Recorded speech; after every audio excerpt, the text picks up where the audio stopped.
Welcome back to the What Worked For Me podcast. Today we have Rod Payne. I am so excited to get into Rod's story. He has lost not 100, not 200, but 215 pounds since his heaviest weight. He's gone into MMA. He's doing a lot of great things, and I just can't wait to hear about his journey. Rod, is there anything that you'd like to add before we dive into things? Nope. I'm just super excited to be here. Awesome.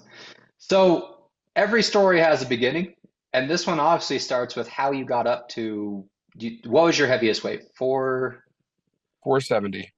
470. So how did you find yourself getting up to 470 pounds? How did you gain that weight in the first place? I've always been a bigger person, and it's just like having the ability and understanding of nutrition. And I was also a truck driver, and so I spent a lot of time on the road eating fast food, soda, uh, sugary coffees, energy drinks, and it's weird because like I didn't realize like how much weight I was gaining um until I started not fitting in my shirts. And it probably took I got divorced in 2016 and I was like 290 pounds, and by 2020 I was 470. Holy cow. So you gained 180 pounds in a year. No, four, About, 4 years. oh, sorry, 4 years. Sorry, 4 years. That makes more sense. I didn't do the math right there. Okay, 4 years. So 4 years later, you're 180 pounds up. You're in the high 400s. How did it feel to be that big? Honestly, even like as a bigger kid, I was always active, right? And I was always doing things, and it's just like I would always pass the blame on why I couldn't do some. Oh, my back's hurting, or this or that. So I didn't like really realize like all my physical pain and limitations were due to my weight until like I had that hard aha. That makes sense. And what was that moment? When did you finally realize that something needed to change? So I I wrecked a dump truck that I was driving. And I'm like, okay, this is it for me driving. I'm gonna take care of my health. And like I realized I couldn't take care of myself. I got arthritis, and it got to the point where I wasn't able to really lift myself up like off the bed with my arms because of my shoulder. And it's just like I need to change. And I had my kids, and I just wasn't there. I was sleeping all the time. I was making bad choices, nutritional choices, and it was like I'm tired. There's a difference between, I need to sleep and like I'm just tired of this. I'm tired of living like this. And, evidently like I was trying to get gastric bypass, and the U of U were really good to me. However, my insurance lapsed and I just couldn't get it. But yeah, it was a crazy start to the journey I've been on the past 2 years. So 2 years ago, you realized you have to start making a difference. How did you even start when you're having a hard time even getting out of bed? Like, what was the first steps you started taking? So I was training at the time, just boxing and MMA, and so like that was a start, and it was just like pushing my own pace and seeing like where I could push it at. It was really hard, especially when I couldn't do anything. It was just that simple. Looking back, I would spar or shadow box for 3 rounds and have to sit out for 15 minutes. But it was just staying consistent. And that's where you started. Yes. So you started out with combat sport training, and that was the main way that you were doing it. How quickly did the weight start coming off? When I was just doing training, it was barely coming off. I think that pivotal moment was like I hurt my knee while doing jiu-jitsu, and I couldn't do anything combat. And my coach at the time, he's like, well, start lifting weights. I'm thinking, okay, just to get me by. And then I swear, man, like I started watching what I eat. I started lifting, and the pounds were just coming off like 3, 4 pounds a week at first. And it was a wild start. And to understand, like, it's not just one way to lose weight or one thing I could do to lose weight. There's other things I could try. And I was only trying combat sports to lose weight. And that just wasn't the meal ticket. Makes sense. So you said you started changing up some of your diet as well. What were the nutritional changes you made? So I cut out the carbs. I started eating in a calorie deficit. I went and got a metabolic scan, and I kind of tried to hit under that. But the big thing is just like for me was a lot of protein intake, um, not a lot of carbs, trying to eat fresh when I can. And if I did have to eat out for whatever reason, I was trying to make those smart choices instead of grabbing a hamburger. I'd see if they had, just regular chicken breasts. And kind of just watching it that way, realizing like in what I was going through, like carbs were the enemy because I'm a carby person. I love carbs. They're It's delicious. that they really, really are. And it was So kind of just when like you say carbs are the enemy, what was your carb intake that were you shooting for them, or was it just as low as possible?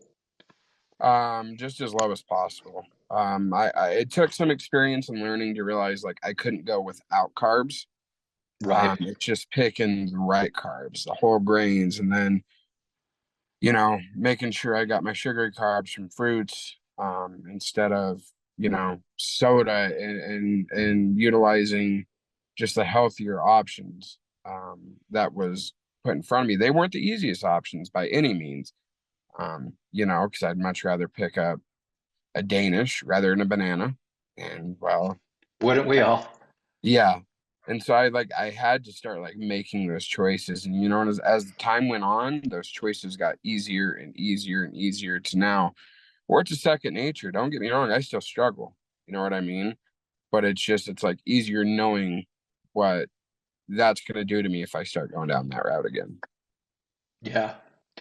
So you, during this time, how long did it take you to lose the 215 pounds? Let's see here.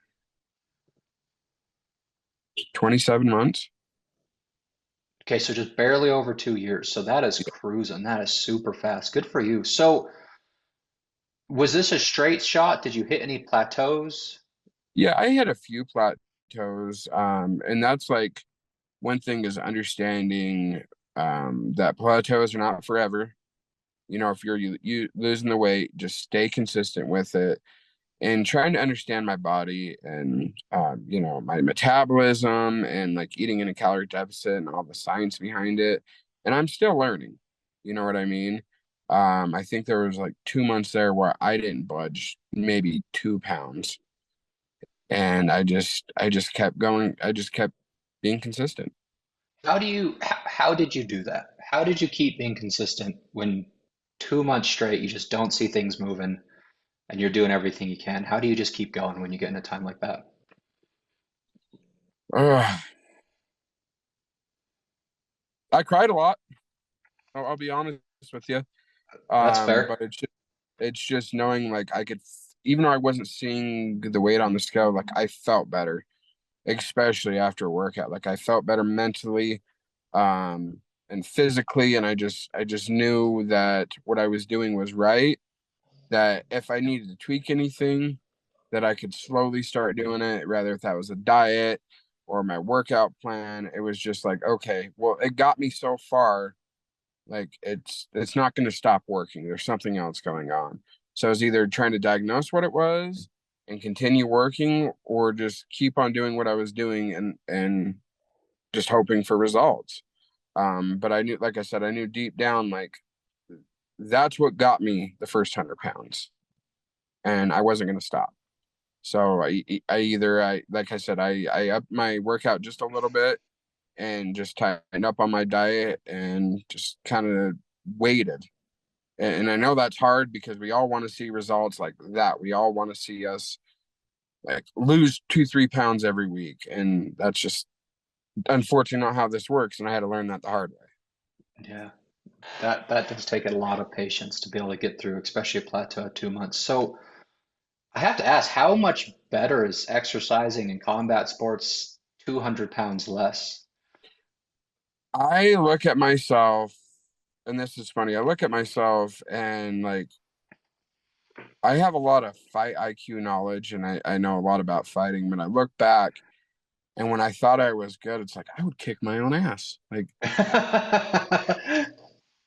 it's like I'm faster on my feet, my hands are faster, my cardio is just really up there, and it's just like, and my strength and my flexibility and all these things that are coming into play. It's like I'm a different person. I'm a different fighter. Matter of fact, I've lost 80 pounds since August of last year, when I first fought. And like, there's just like this world of difference, like a huge world of difference. And I thought I was in okay shape 80 pounds ago. And now, Yeah. I'm down to 255. It's like, maybe I wasn't. Maybe I was a little delusional. Right. But So let's take back. I want to highlight that. I didn't realize you had taken a fight that long ago. How was training for your first fight? So at that point, you were probably 130-ish pounds down, 140, somewhere in there. yeah, yeah. It was hard because, to fight, you got to do certain things like running, sprints, push-ups, sit-ups, and like it wasn't possible. Like I really tried, but it just wasn't possible. My energy level was low, and I just couldn't keep up with the demands of camp. And Makes I sense. my fight kind of down had a downfall because of it, because I just wasn't physically prepared either. That makes sense.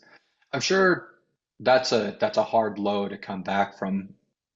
Did that motivate you to go harder? Was it discouraging? How did you For get the back into things? first for the first 2 months, it was pretty discouraging. I looked back at all this work and all these things that I put into it, and it was like, what's the use? You know what I mean? And I know that's weird to put my fights in front of my weight loss, but at that time I was in a different mindset. And it's like, I've already lost so much weight. Why am I just sitting here picking my nose? I Hmm. know I can get better. I know I'm better than that. I just had to continue to tell myself that I'm better than that. And then that mental shift is what allowed you to Yes. continue to train. So have you had any fights since then? How's your I training been since then? I was supposed to fight Friday, last Friday, but my opponent backed out. I've been I would have going, done the same thing. yeah, yeah, that's, but I've been training consistently now for 6 months, just really hitting it hard, and it's just I feel different. I move different, and it's crazy. It's crazy to think that I could fight last year.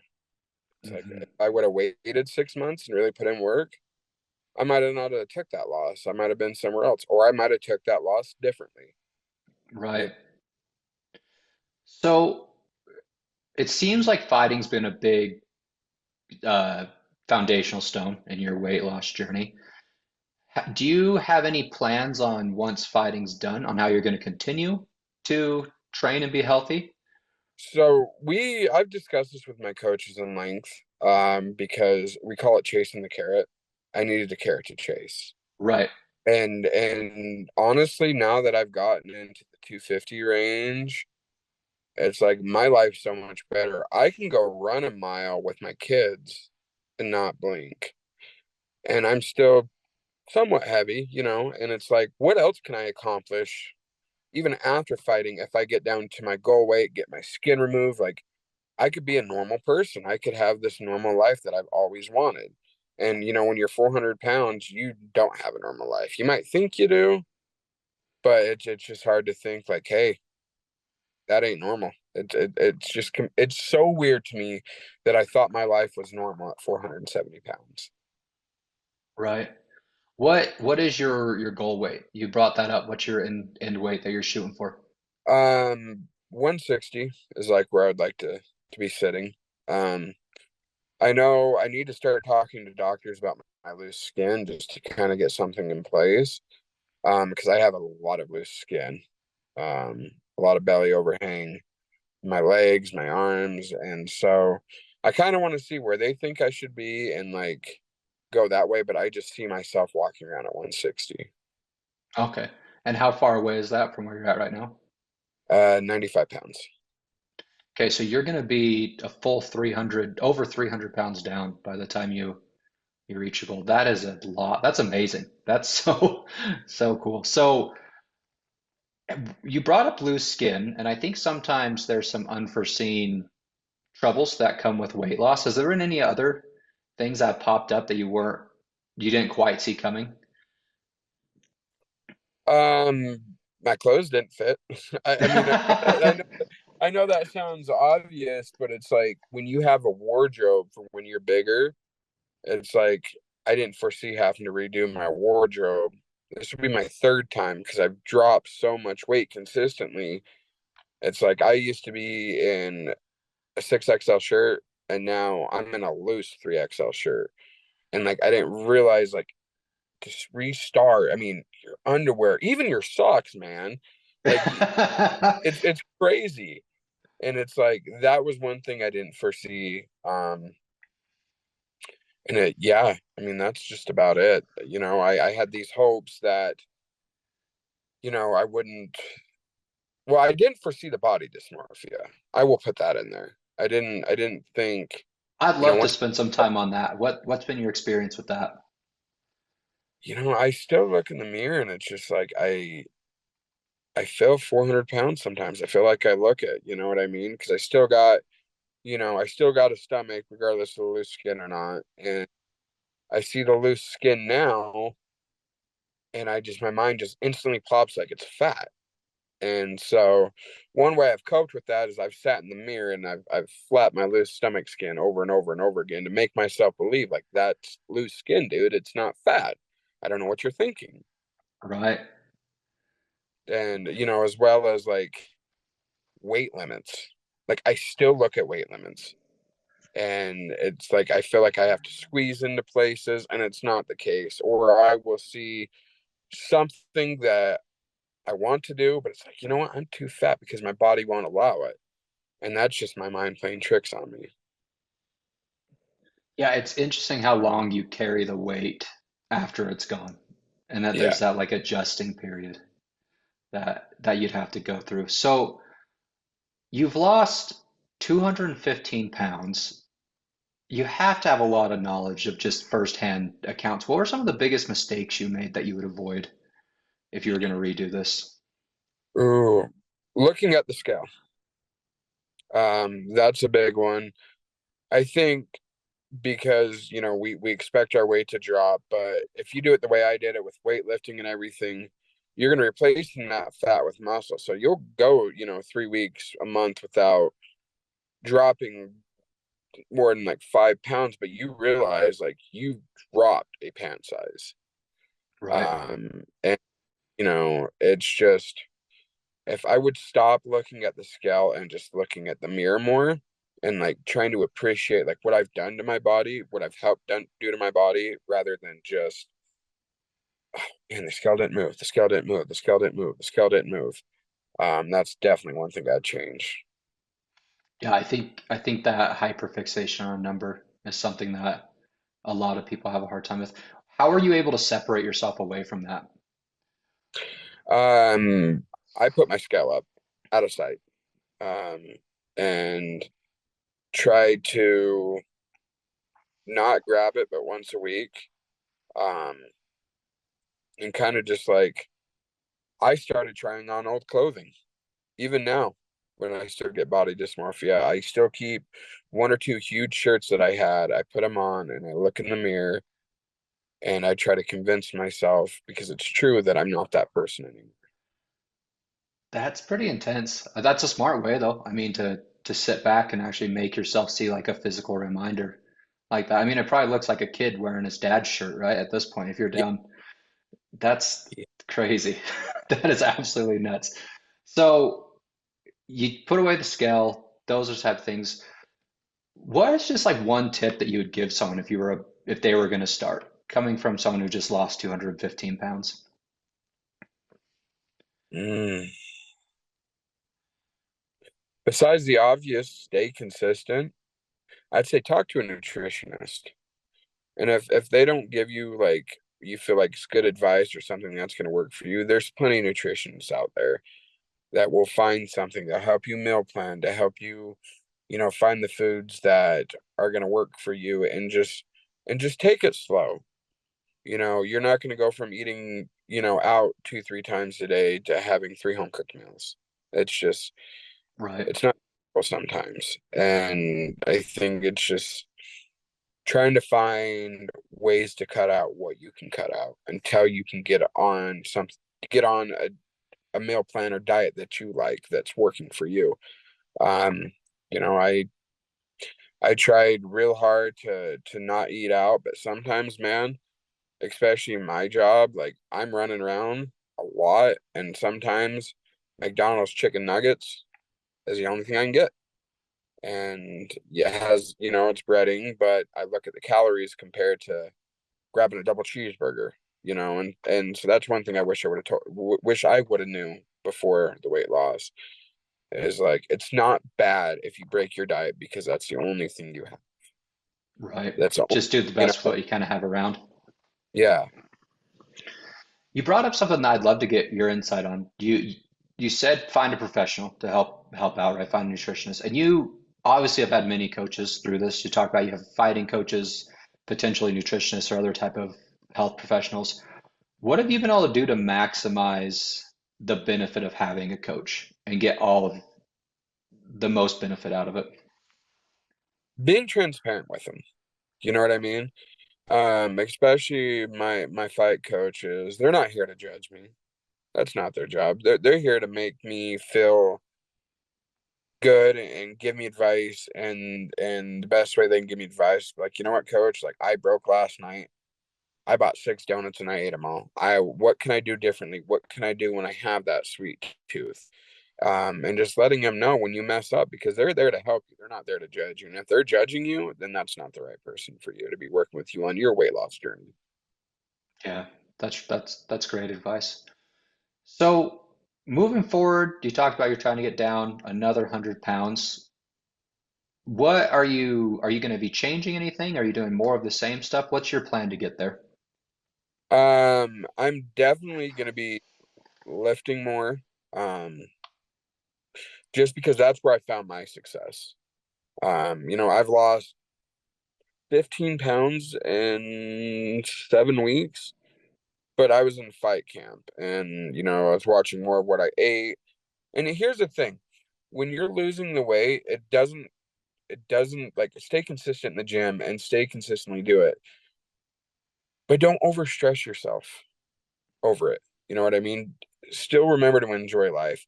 You done 2, 3 weeks of good eating and you get invited out to eat, go enjoy something. And it's just crazy to think of all these things now that I've lost so much weight. And it's like I'm going to continue doing those things as I get down to my goal weight because that's what's worked for me. Now, I'd like to put in there that what works for me might not work for somebody else. And I think in order to start this journey, it's a lot of trial and error. Right. I've tried different things. I've tried that chicken and rice diet, which was horrible. No one likes that one. And it's like it didn't do me any good. You know what I mean? I was miserable. I was always hungry, and it's just you got to find what works for you. And if that means talking to a nutritionist or finding out yourself and doing research, then do it. That's This path great. has this journey has many paths, and whatever one you take, as long as we end up at the end goal of being healthy for ourselves and our family, that's all that matters. Doesn't matter how you got there. Have you brought your family multiple times. It seems like you're a family man. How has the weight loss affected your family's relationships? Really well. Like my sister and her family, they're just super proud of me. But my kids, man, that's where it shines, dude. I'm out there running with my kids. I'm out there playing football, soccer. I'm wrestling with them. We're going hiking. We're going fishing, camping. When we went to the Idaho State Fair a while ago, and we walked 6 miles nonstop, and it's like you could see that I'm a father to them, and they know I'm their father, and that I can do fatherly things, like goofing around outside, and that's where I've seen the biggest impact. It's improved my relationship with my kids, um, improved my relationship with myself, uh, because I'm happy. It's just crazy to think like I was a dad, I was a good dad, I was trying, but I wasn't that dad at 470. I'm not the dad that I am now. Right. Man, that's a real heartwarming thing. I love that. Um, what have been the biggest changes that you've noticed with like just how your places, maybe if professionally or socially, other situations, have you noticed as big changes as there? Oh yeah, so I'm a big goofball. I try to I always make jokes, and it's like my personality has came out since I've dropped that weight. I've discovered myself under a lot of that weight because I'm starting, as much as I have body dysmorphia, I'm starting to see who I really am inside and who I really could be. And it's just, I just losing weight just had me do that. In social situations, it's like I'm the more talkative one now. I'm not always tugging on my shirt, seeing if people are looking at me. It's just like I said, I'm more myself. That's great. It's amazing that you lose half of you and you become more of yourself. Yeah, That's it's an crazy. amazing. So, man, your story has been absolutely awesome. I'm sure the listeners have gotten a lot out of it. Is there anything else you'd like to touch on before we wrap up? I all I could say is stay humble, stay consistent, work your ass off, and you'll get to your goal. I promise. And whatever's happening in your life, just know you can get through it. And that this is just for now. You're in the middle of a weight loss journey, you're heavy. It's just for right now, as long as you keep showing up. That's awesome, man. I don't think I could end it on anything better than that. That was beautiful.